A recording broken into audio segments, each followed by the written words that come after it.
all of the tiny hairs are in place and we're ready to go. So this is my series of 30 days worth of videos talking for 10 minutes about topics that are important to me.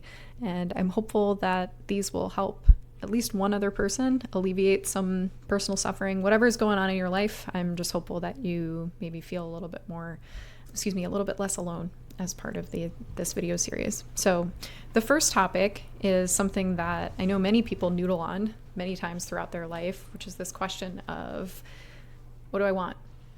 If someone asks you on the street, what do you want? And if you're anything like me, the first thing that comes to mind is nothing. And I don't mean nothing in the sense of, oh, I want nothing, but nothing in the sense of my mind is just blank.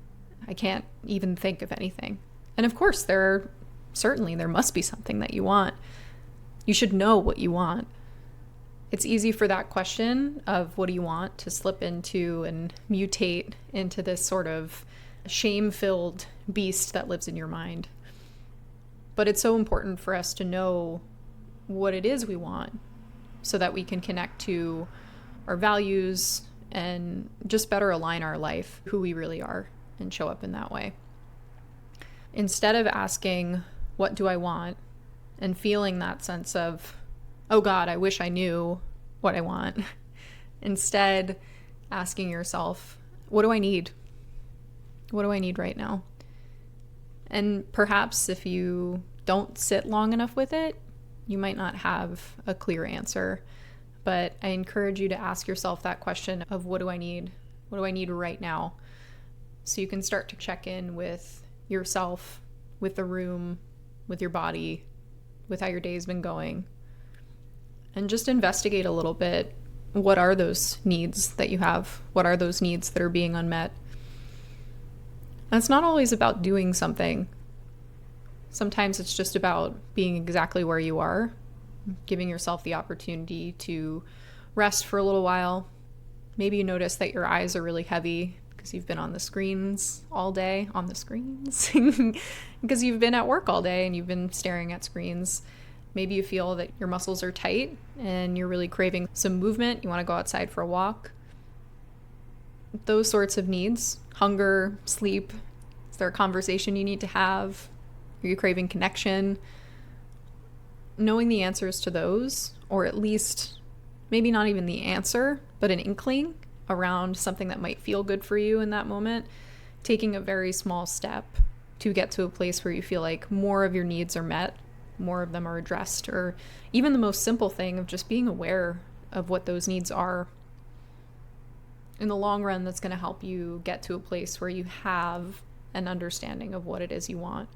But we can't get to wants without addressing needs. So definitely take a little bit of time to do that. And I know sometimes it can feel like an indulgence.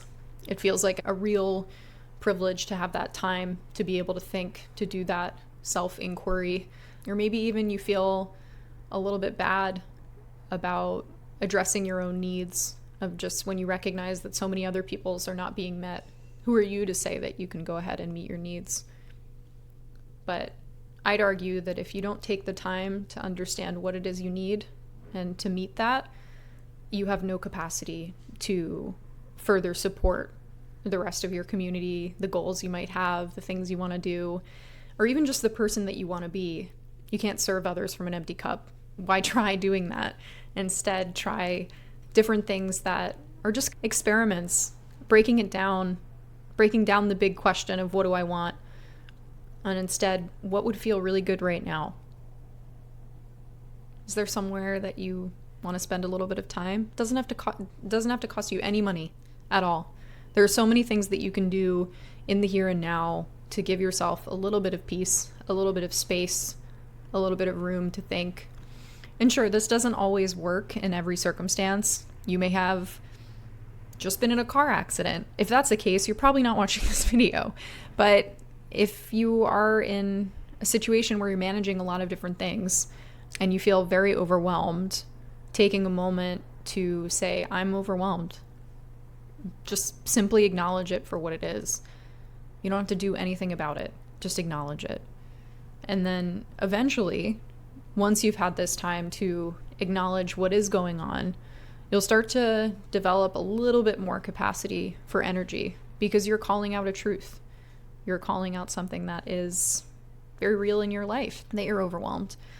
And so moving forward from that, you might think, oh, there's nothing I can do about my overwhelm. I'm working a job that's more than 40 hours a week. I'm still not able to pay my bills. I have a conflict with my spouse. There are kids engaged. There's all sorts of many things that you might have responsibility over. But the only thing that you can control at the end of the day is your response to the stimuli in your life.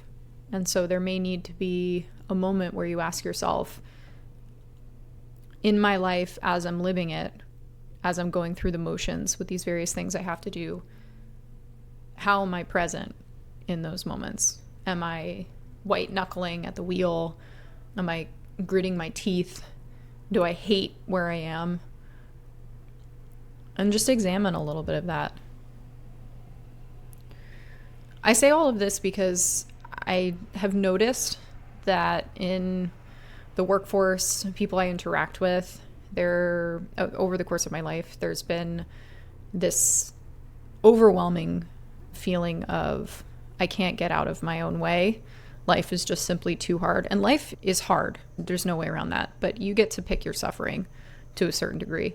And I'm maybe not talking about physical suffering in the case of the bad example I used before of being in a car accident. That might not have been something that you chose, but you choose how you deal with the aftermath of that.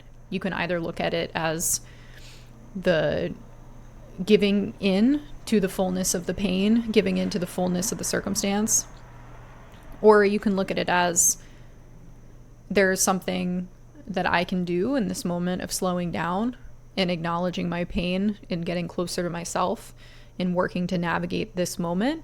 And I can do this in a way that helps me to bring more presence to myself, more presence to the ones that I love, more presence to just the nature of being here and being alive. I want to give more attention to that versus maybe things that in retrospect after a negative incident that's happened, like a car accident, become much more clear what's important in your life. And you have the ability to move through that. And so there is that choice of what you can do. So what do you want? What are your needs? Are they being met? How could they be met? What sort of design do you have for yourself? What do you want to see at the end of this week? What do you want to see at the end of this hour? One little thing you can do for yourself. There's a fun little thing that growing up, and I know this is common in many other families, but just a fun thing that I grew up with, which is you go over to your grandma's house and of course you've already eaten prior to going over, and she'll still insist. She'll say, oh, let me fix you a little something. Want a little cup of tea, a little something? And so what are you doing today to fix yourself a little something? Just do a little something to meet that need. And as you're meeting that need, allow yourself to connect with this idea of there doesn't need to be the pressure of knowing what you want in every moment and having this explicit view of, I'm a surgeon. That's exactly who I am. It's very easy to define. That's what I want. I want success in surgery. And if that's your path, oh my God, I'm so glad for you that you have that level of clarity. I think the reality is that a lot of people don't. And I think there's a beautiful thing in that uncertainty because it really allows you the space to change. It allows you the space to experiment and the space to know that even if you're exploring something that maybe isn't exactly what you thought it would be, you have the opportunity to change. Continue to just keep moving to this place where you're just aligning things a little bit further. So anyway, I hope you're able to take some time to meet your needs today, and I look forward to seeing you tomorrow for the second video in this series of topics I think are important. And this has been 10 minutes on what do you want?